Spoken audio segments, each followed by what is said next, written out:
Good morning दोस्तों। आज हम जिंदगी के कुछ और तजर्बे सीखने जा रहे हैं और बात करने के लिए हमारे साथ हर बार की भांति मौजूद हैं प्रोफेसर तुलसी नारायण सर। सर के साथ जब मैं पिछले कई एपिसोड के रिकॉर्डिंग के लिए मिला तो सर के घर पे एक अलग तरीके का मुझे पानी की व्यवस्था देखने को मिली। उस व्यवस्था में कुछ अलग था जो और कहीं मुझे देखने को नहीं मिला था।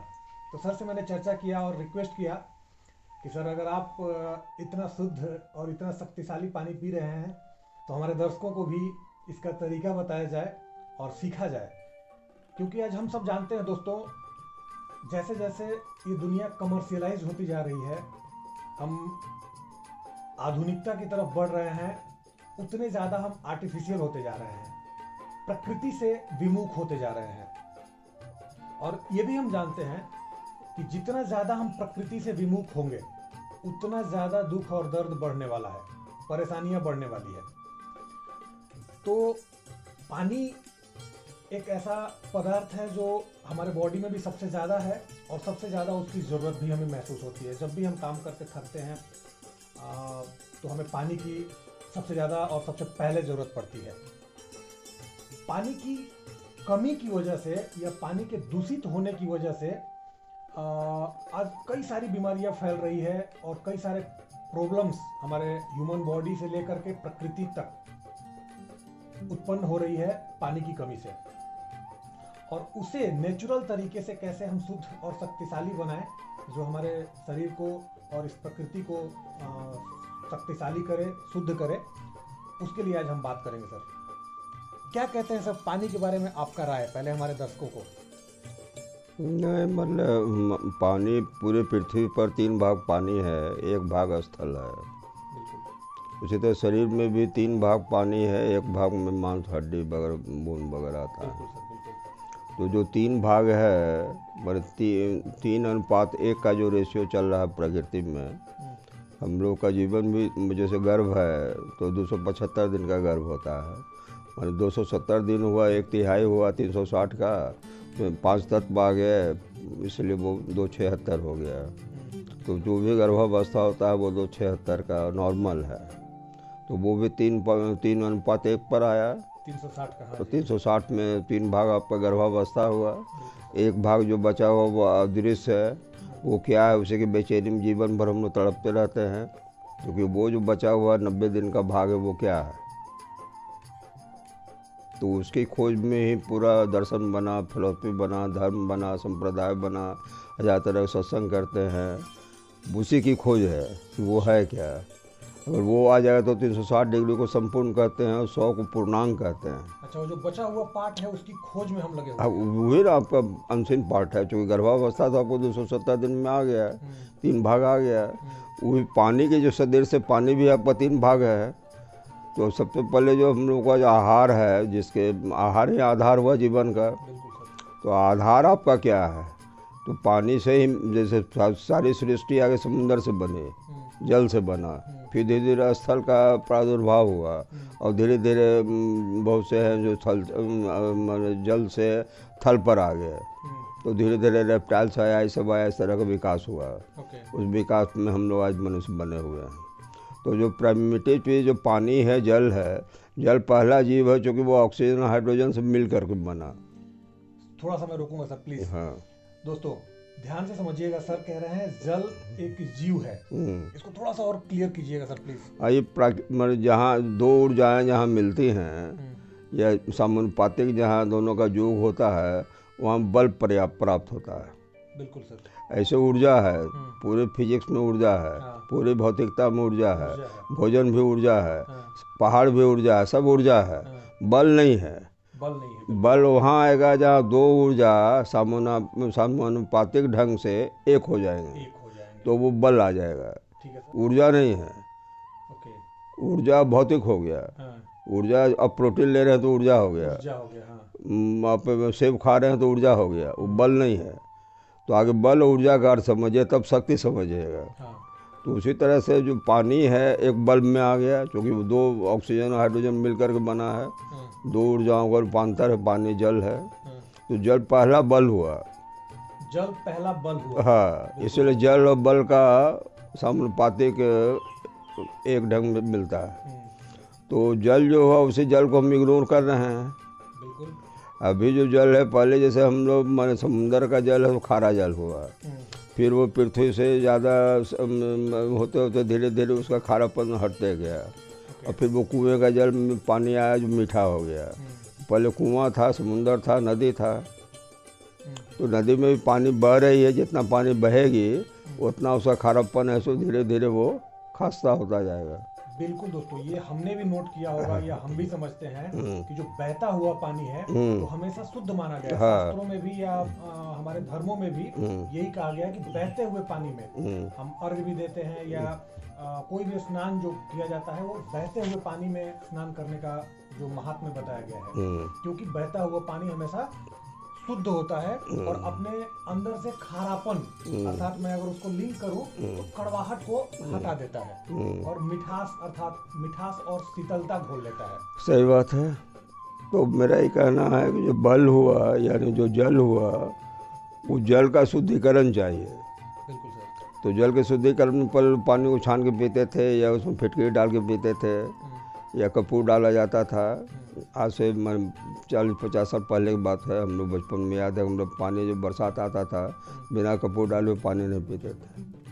तो चूँकि कपूर भी कीटनाशक था या बहुत सी चीज़ें थी।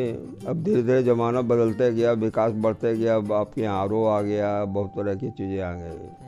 अभी RO हमारे यहाँ भी लगा हुआ है। तो RO का भी पानी का जो क्लेम है, क्योंकि जो भी व्यवस्था है बॉडी भी एक दूसरी व्यवस्था में परिवर्तित हो जाती है। अब RO का पानी पीते पीते अब RO से अभ्यस्त हो गया, बॉडी भी अभ्यस्त हो गया। बॉडी अभ्यस्त हुआ ना, मैं बॉडी के जो क्रिया कार्य क्रिया DNA है, जीन है, वो अभ्यस्त नहीं हुआ, वो तो प्रिमिटिव चीज़ को खोजेगा।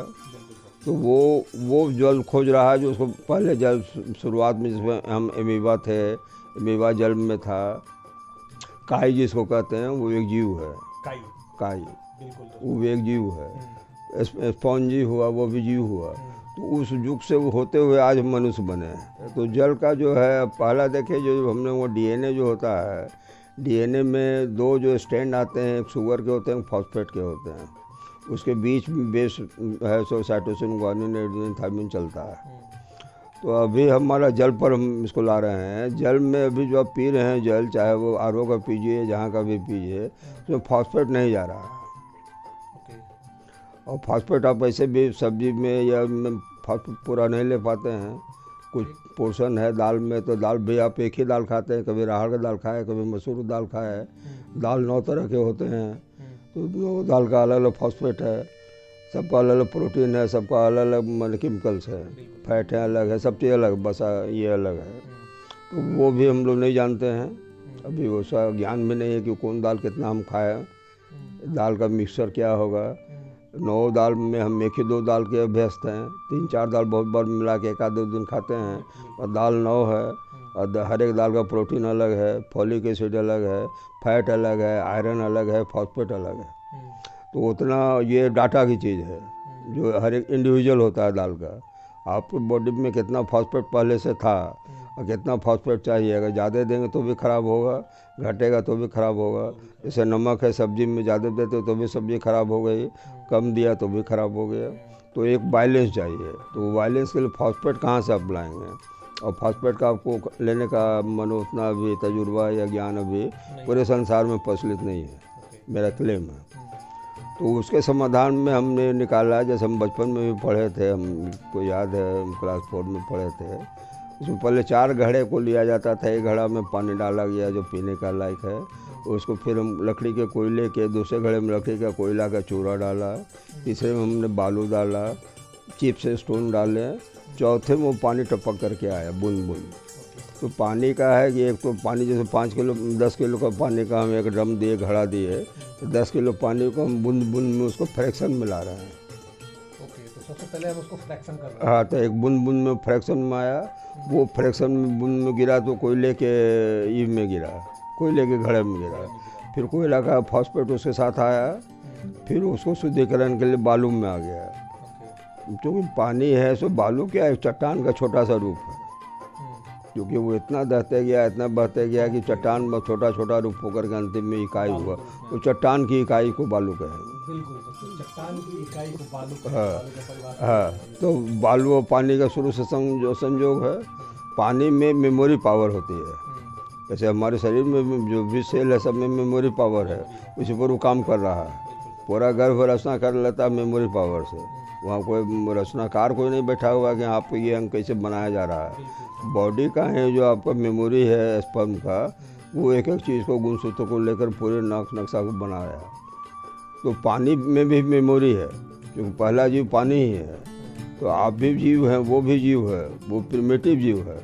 तो उस पानी को हम कैसे शुद्धिकरण करें, जो हमारे जैविक में वो पानी का तादाद मिले, वो लोग अभी तक प्रचलित नहीं है, लोग जानते नहीं। पर मैं जो हूँ, जैसे मैं अभी 76 साल का यंग युवा मैं अपने को कहता हूँ। अभी मैं 10 किलोमीटर चल लेता हूँ। 76 साल का यंग युवा। कोई बीमारी भी मुझको नहीं है, मैं सब तरह से मैं फिट हूँ। तो वो उसका मेन कारण क्या, मैं कोई जिम भी नहीं करता हूँ, मैं कोई अंडा मुर्गी जो कहते हैं वो भी आज से मैं शाकाहारी भी हूँ। और फिर भी मैं एक जो भी दबंग व्यक्ति हमारी उम्र के या हमसे 10 साल पीछे भी होंगे, और हमारे पैरेलल में किसी चीज़ में नहीं आ सकते हैं, न चलने में, न मेमोरी में, न काम करने में, दक्षता में।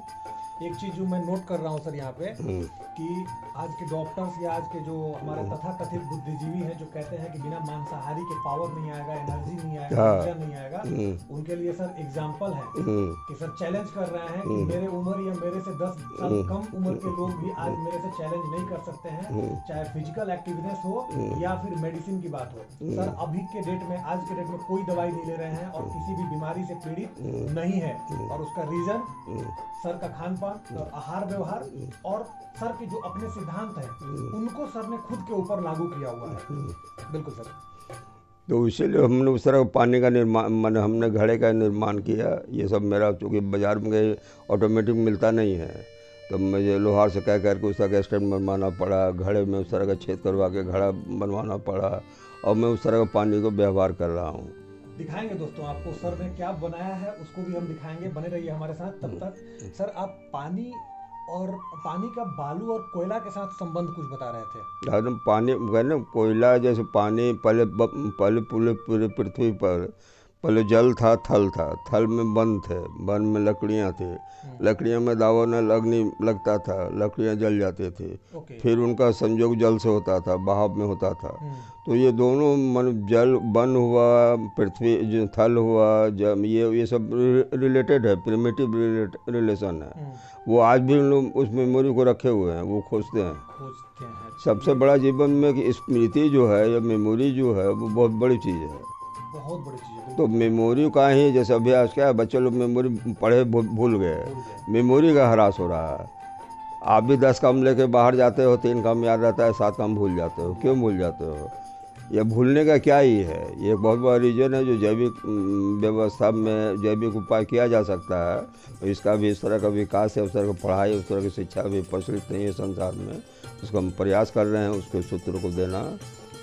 तो धीरे धीरे क्या मैं ये कह सकता हूँ सर कि हम क्योंकि पानी को प्राकृतिक तरीके से ना लेकर उसे हम कृत्रिम तरीके से बना दे रहे हैं, जिसकी वजह से हमारी मेमोरी का ह्रास हो रहा है। नहीं, उसमें बहुत सा ह्रास हो रहा है मेमोरी का, नहीं आप जैविक क्षमता भी समाप्त हो रही है। रेजिस्टेंस आप में नहीं है। अभी क्या है, अब माने जैसे बहुत सी बीमारियां जो आ गई जिसका अंग्रेजी हिंदी में नाम ही नहीं है। बिल्कुल। जैसे प्रोस्टेट है, आज तक तो 100 साल पहले इस नाम का कोई बीमारी नहीं है। अभी भी आयुर्वेद में या हिंदी में इसका कोई बीमारी का हिंदी नामकरण नहीं हुआ है। ये क्यों आया? पानी पीने की व्यवस्था से। अच्छा, पानी की कमी की वजह से। हाँ, आज क्या है, हर एक आदमी 60-65 का 62 में, हमने अब तो 50 के आदमी को भी देख रहे हैं कि उनको पेशाब करने में दिक्कत हो रही है, पेशाब रुक रहा है, अवरुद्ध हो रहा है। हाँ बिल्कुल सर, ये बीमारी बहुत ज़्यादा। ये बीमारी हिंदी नाम नहीं है इस बीमारी का। अच्छा, हिंदी नाम कोई बता दीजिए। प्राचीन में ये बीमारी ही नहीं थी। नहीं थी। बिल्कुल सर। हाँ जी, प्राचीन काल में बीमारी ही नहीं थी तो उसका हिंदी नाम नहीं होगा, क्योंकि हिंदी प्राचीनता पे निर्भर है, प्राचीन है हमारी। अब आज ये कॉमन बीमारी हो, अब 40 साल के लड़के को हम सुन रहे हैं पेशाब करने में अमरूद आ रहा है। बिल्कुल सर, बिल्कुल, ये बहुत बीमारी। नहीं, इसका कारण मैंने जल का शुद्धिकरण है। आप जिस आरओ से जल पी रहे हैं, हालांकि आरओ कंपनी बिगड़ न जाए हम पर, वो सिर्फ आपका पानी का सब्स्टिट्यूट नहीं दे रहा है, वो पानी का शुद्धिकरण नहीं है, वो सर्टेन केमिकल मिला करके आपके पानी के कुछ बैक्टीरिया को नाश करने का क्लेम करता, होता नहीं है। दोस्तों, पानी और आरओ और रिफाइन ऑयल पे मैंने बहुत सारे रिसर्च किए हैं, या बहुत सारे शोध मैंने पढ़े हैं, और जो मेरा निष्कर्ष निकलता है सर, आप उस पर मुहर लगा सकते हैं कि ये टोटली कमर्शियलाइजेशन के कारण हुआ है। ये प्लान्ड वे में हमें सरसों के तेल से हटा करके रिफाइंड तेल पे शिफ्ट किया गया, और शुद्ध जो प्राकृतिक पानी जो हम पी रहे थे, हैंडपंप के माध्यम से हो या कुएं के माध्यम से, उससे हटा करके हमें आरओ पे शिफ्ट किया गया। और आज कई सालों के यूज के बाद, अब जब रिफाइन ऑयल और आरओ खाने और पीने के बावजूद जब हमारी बीमारियां बढ़ती जा रही है, तो वापस हमें एक नया थीम, अल्कलाइन वाटर, और फिर से वापस हम, अर्थात कह सकते हैं कि हम फिर से वापस रिटर्न अपनी उसी दिशा में जा रहे हैं कि अब लोग फिर से हमें रिफाइन छोड़ करके सरसों के तेल पे आने की सलाह दे रहे हैं।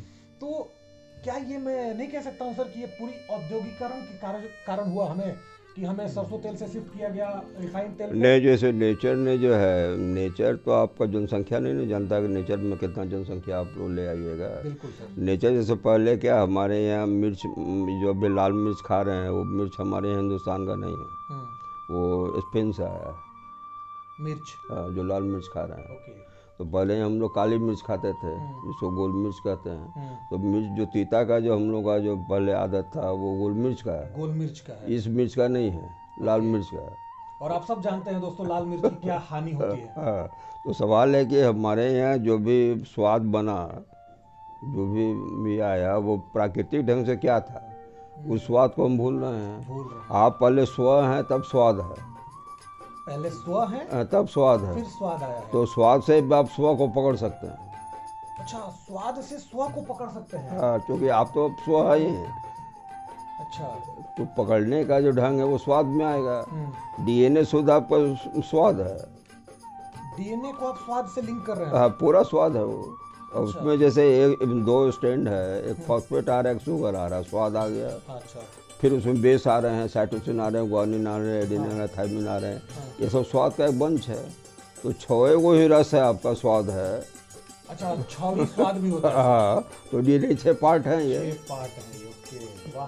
तो जिस तरह से 6 स्वाद, 6 टेस्ट होते हैं, उसी तरह डीएनए का भी 6 जो बेस है, वो इन्हीं स्वाद पे टिका हुआ है, ऐसा सर का मानना है। तो अब पानी पे हम चर्चा कर रहे हैं, पानी के महत्व को समझ रहे हैं, और आपने सब समझ चुके हैं, जान चुके हैं, और जानते भी हैं कि पानी का हमारे जीवन पे कितना बड़ा और कितना गहरा असर है। तो अब हम सर से रिक्वेस्ट करेंगे कि सर आप वो चीज़ भी हमें दिखा दें जो आपने बनाया है, और आप शुद्ध जल का सेवन कर रहे हैं।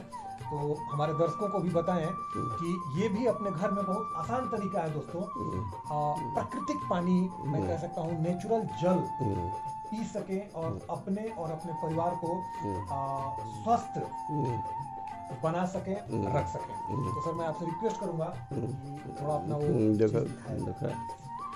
ये किताबों से भरा हुआ रूम, ये कमरा सर का, जिसमें किताबें बेतरतीब भरी पड़ी है, जो सर के शोध में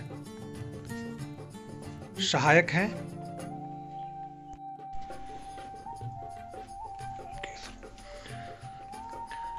देखिए दोस्तों, ये 4 घड़े वाला स्टैंड सर ने बनाया है, जिसमें सबसे ऊपर नॉर्मल पानी डाला है सर ने। बिल्कुल आप आरओ से या कहीं से भी पानी लेकर के इसमें डाल सकते हैं। और इसमें सर ने नीचे से एक होल किया है, और उस होल में कपड़ा, नॉर्मल कॉटन का कपड़ा डाला हुआ है सर ने, जो दूसरे घड़े तक पहुंच रहा है। और वो ऊपर वाले घड़े से बूंद बूंद करके इस घड़े तक पानी को पहुंचा रहा है, जिसमें सर ने लकड़ी का जला हुआ कोयला डाला हुआ है सर ने। और ये कोयला पानी में क्या कर रहा है सर? ये फॉस्फेट बना रहा है। अच्छा, ये फॉस्फेट मिला रहा है पानी में, और फॉस्फेट मिलाने के बाद फिर से यहाँ से अब ये पानी टपक करके तीसरे घड़े में आ रहा है। आप देख सकते हैं, आप देख सकते हैं ये बूंद बूंद करके पानी टपक रहा है तीसरे घड़े में। और इस घड़े में सर ने बालू डाला हुआ है, वाइट सैंड सर ने डाला है। और ये सैंड इसको और ज़्यादा प्राकृतिक शक्ति और कोयला का जो कालापन हुआ ना, ये दूर कर दिया। कोयले का कालापन दूर कर दिया और उसे शुद्धता, एनर्जेटिक भी कर दिया। क्योंकि जैसा सर ने पहले ही बताया है कि बालू और कोयला पानी का सबसे बढ़िया जो संबंधी कह सकते हैं वो हैं। और ये इस तरह से ये तीसरे घड़े में पानी आप देख रहे हैं जिसमें बालू रखा हुआ है, और फिर फाइनली यहाँ से इस तीसरे घड़े से पानी फिर उसी तरीके से कपड़े के माध्यम से टपक करके फाइनली इस पॉट में गिर रहा है, जो सर ने तांबे का पॉट लिया हुआ है। और इसमें आप देख रहे हैं ये शुद्ध पानी, शक्तिशाली पानी, और मैं कहूँ प्राकृतिक मीठा पानी, मीठा पानी, बिल्कुल सर, शीतल और मीठा जल। क्या मैं इसका सेवन करूं सर? तो आइए दोस्तों, मैं आपको दिखाता हूं इसका सेवन करके।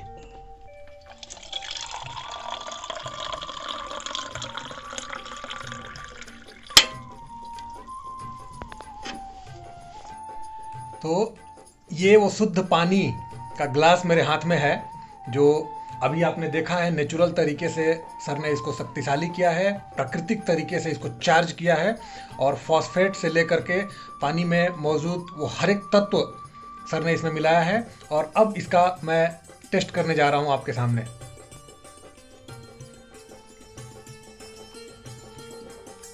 वाह, अगर मैं कहूं तो मेरे पास इतना ही शब्द है दोस्तों कि बचपन में जो पानी हम लोग हैंडपंप से, कुएं से, या फिर अगर आपने भी पिया होगा नहर से, बिल्कुल वही टेस्ट, वही स्वाद इसमें आ रहा है। तो मैं सर का शुक्रिया अदा करना चाहूँगा, इतना शुद्ध और इतना प्राकृतिक, इतना शीतल जल पिलाने के लिए। और मैं आज ही जा कर के ऐसा स्टैंड एक बनवाने की कोशिश करूँगा अपने घर में भी। मैं बिल्कुल 3 घड़ा, सिर्फ बहुत कम खर्चे में बनने वाला ये उपाय जो सर ने हमें बताया है, तो बिल्कुल प्राकृतिक तरीके से यूज किया गया और बनाया गया ये जल। मैं आप सभी से ज़रूर ये गुजारिश करना चाहूँगा कि आप भी अपने घर में आरओ रखें, क्योंकि आज शायद कई लोगों को आदत पड़ गया है आरओ का पानी पीने का, और बिना आरओ के पानी का वो अच्छा महसूस नहीं करते हैं, मैं कह सकता हूँ। परंतु जब आप ये जल एक बार पिएंगे तो मैं ये वादा करता हूँ कि आप आरओ का पानी पीना बंद कर देंगे। तो इस सेशन के लिए बस इतना ही। आगे हम फिर अपने पुराने टॉपिक अर्थात पोरोस्कोपी, छिद्राकृति और कायालिपि को जारी रखेंगे दोस्तों। तब तक के लिए नमस्कार, जय हिंद।